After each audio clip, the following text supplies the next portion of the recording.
Owning a home has long been painted as the ultimate milestone of financial success. It's where stability, security, and a sense of belonging are supposed to come together. But for millions of people today, that dream feels like it's slipping further and further away. So why can't so many people afford to buy houses anymore? Here are top 10 reasons why so many people can't afford a home today. Stick behind for a bonus reason, making them 11 reasons. Let's break it down. 1. Rising home prices. Over the last few decades, home prices have grown at a pace far faster than wages. In the US, for example, the median home price in 1980 was about $47,000.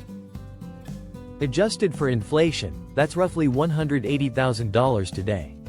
But the actual median home price in 2025? It's hovering around $400,000. Meanwhile, wages haven't kept up. The average worker earns only about 15 to 20% more after adjusting for inflation than their counterpart in 1980. So, while incomes crept up slowly, housing prices rocketed. Think about someone like Jasmine, a teacher in Austin, Texas. She earns around $55,000 a year, a solid middle-class salary. But the average home in her city costs over $500,000. Even with decent savings, she'd need an enormous down payment and would still face monthly payments that eat up most of her income. 2. Interest rates and mortgage costs. For years, historically low interest rates made mortgages more affordable. But in recent times, rates have doubled or even tripled. A mortgage that would have cost you $1,500 a month a few years ago could now cost $2,500 or more for the exact same house. Take Michael and Priya, a young couple in Toronto.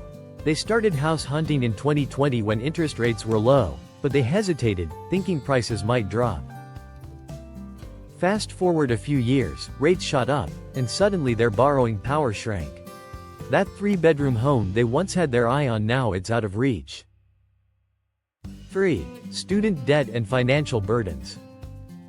As financial pressures mount, potential homeowners find themselves caught in a tight squeeze, balancing the burden of student loans with the dream of owning a home, a challenge that only deepens with each passing year. The struggle to save intensifies. The reality is that many are forced to delay their dream of homeownership indefinitely, leading to a cycle of frustration and uncertainty, as the shackles of debt continue to weigh heavily on their aspirations. Imagine Samantha, a nurse in Chicago. She's paying $400 a month on her student loans. Between that, rent, groceries, and transportation, there's very little left to put aside for a down payment. Even if she scrapes together savings, lenders may see her debt-to-income ratio as too high to qualify for a mortgage. 4. Rent keeps people stuck. Then there's the rental trap. Housing costs have climbed so much that renters are paying a huge portion of their income just to keep a roof over their heads. The standard advice used to be save 20% of your income and you'll have a down payment in a few years. But today, many renters are paying 40 to 50% of their income on rent alone. Take Carlos, who lives in Los Angeles.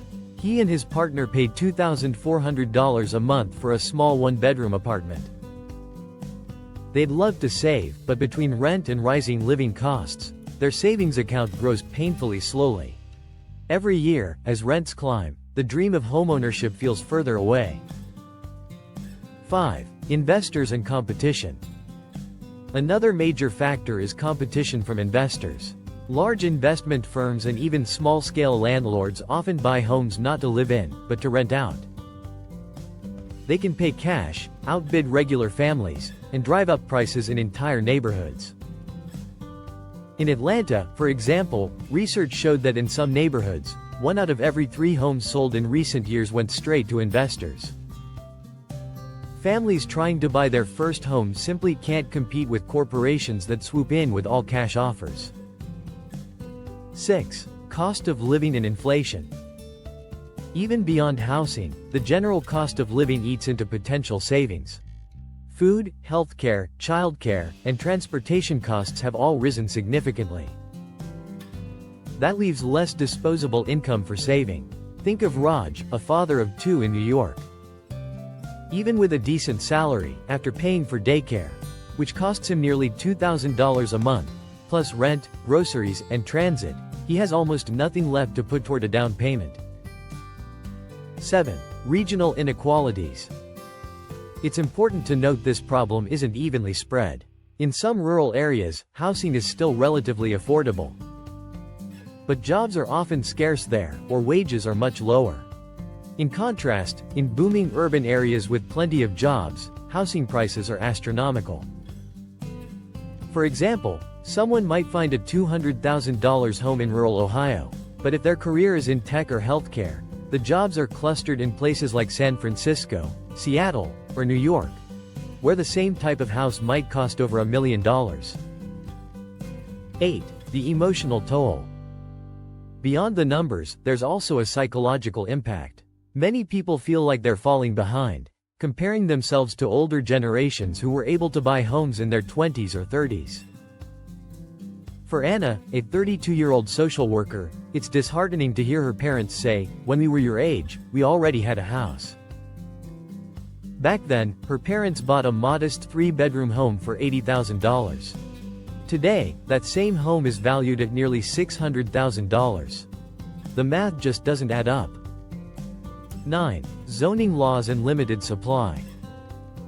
In many cities, restrictive zoning laws prevent the construction of affordable housing. Large portions of urban land are zoned only for single-family homes, which limits supply and drives up prices. For example, in San Francisco, entire neighborhoods are zoned in a way that blocks apartment buildings or duplexes from being built. That means fewer homes are available, demand skyrockets, and prices climb. So even if people want smaller, more affordable housing options, the laws often don't allow them. 10. Construction costs and labor shortages. Building a house today is much more expensive than it used to be. Materials like lumber, steel, and concrete have surged in price, especially during and after the pandemic. On top of that, there's a shortage of construction workers, which slows down projects and pushes costs higher. Take Denver, Colorado, for example. Developers there report that the cost to build a standard single-family home has jumped by nearly 30% in the last 5 years. Those higher construction costs are ultimately passed on to the buyer. 11. Generational wealth gaps. Older generations who bought homes decades ago often benefited from low prices and rising property values. That gave them equity they could later use to help their kids. But not everyone had that opportunity. Families who rented instead of owned missed out on decades of wealth building. A young adult today whose parents own property may get help with a down payment. But someone whose parents never owned is starting from zero. For instance, Lena, a 29-year-old marketing professional, has friends who were able to buy homes because their parents chipped in $50,000. She, on the other hand, has no family wealth to lean on, and without that head start, homeownership feels like an impossible climb. Here are some closing thoughts. So, when we ask, why can't people afford to buy houses today? The answer isn't simple. It's a mix of rising prices, stagnant wages, high interest rates, crushing debt, inflated rent, investor competition, and the rising cost of living. It's not just about personal responsibility or saving harder. The playing field has fundamentally changed. And for many, the dream of homeownership isn't about a lack of effort. It's about a system where the math simply doesn't work out anymore. Until broader structural changes happen, whether in housing policy, wages, or lending practices, the dream of owning a home will remain just that for millions, a dream. Thank you for watching, and please consider subscribing for more life and finance tips.